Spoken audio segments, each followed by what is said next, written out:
Muy buenas noches, amantes del género del terror. El día de hoy vengo a platicarles una de las historias más perturbadoras que se han llevado a cabo en la República Mexicana, específicamente en la ciudad de Querétaro. El día de hoy vengo a platicarles sobre Claudia Mijangos, mejor conocida como la Llena de Querétaro. Claudia Mijangos, desde su niñez y su adolescencia, fue una niña muy guapa. De hecho, ella se ganó el título de la belleza en Querétaro cuando era adolescente. Obviamente, ella era vista por buenos ojos con la familia, con las amistades y por la sociedad. Y Claudia tenía el deseo de formar una familia, cosa que logra. Se casa con un hombre de bien, tiene 3 hijos y comienza una vida tranquila en compañía de sus seres queridos. Sin embargo, comienzan los trastornos de bipolaridad, los cambios de personalidad, el orgullo en sí mismo. ¿Esto qué quiere decir? Que Claudia en algún punto de su relación comienza a tener problemas con su esposo principalmente. El esposo quiere apoyarla, quiere que se calmen las cosas entre ellos y por eso deciden que ella tiene o podría dar clases de catecismo en la iglesia de la ciudad para que pudiera acercarse un poco más a Dios. Esto que es lo que ocasiona.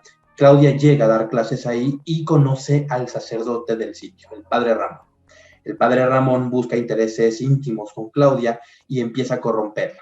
Esto ocasiona que Claudia se enamore perdidamente del sacerdote y empieza a alejarse más de su familia cuando la intención era que lo acercaran más, ¿no?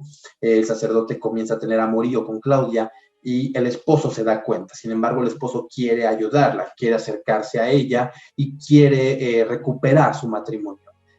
Aquí es donde se empiezan a partir las cosas porque Claudia comienza a ser más agresiva con el esposo y con los hijos.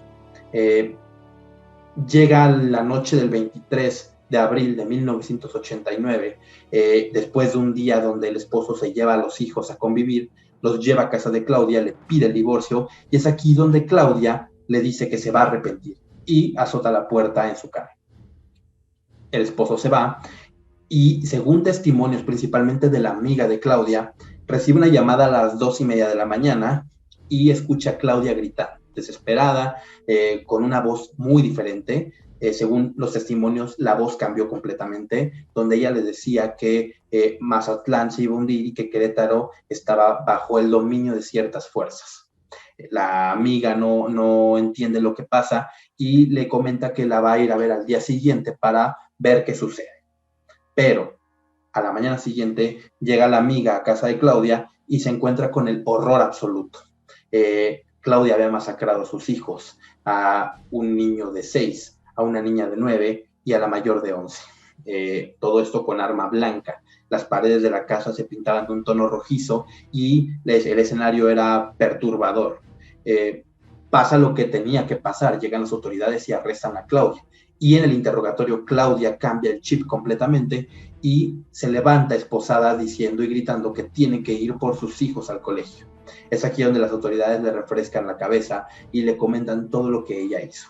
Ella no se cree lo que pasó, ella dice que no recuerda nada de lo ocurrido y comienza a culpar al esposo.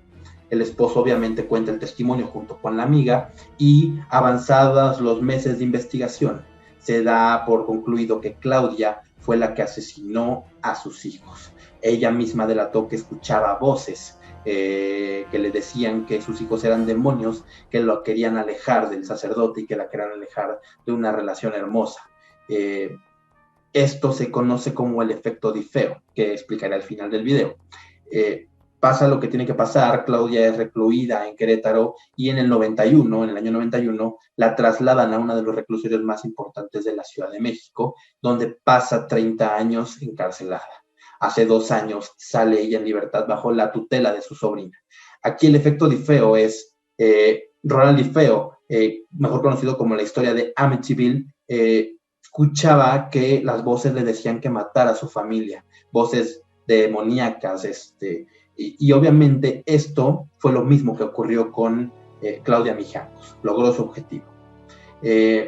Uno de los casos que hace peculiar esta situación es que esta casa, por mitología de nosotros los ciudadanos de la Ciudad de México y de la República, se dice que quien logra quedarse en esa casa al día siguiente se haría acreedor a tener en sus manos la propiedad. ¿Por qué? Porque no hay personas que hayan aguantado estar una noche dentro del recinto.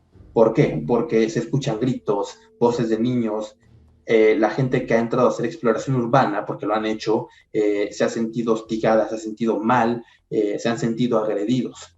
Entonces, esto es uno de los casos más peculiares que tiene la Ciudad de México en cuanto al género del terror, cosas que han sido reales y que hasta la fecha siguen siendo un misterio. El caso de Claudia Mijangos, mejor conocida como la Hiena de Querétaro.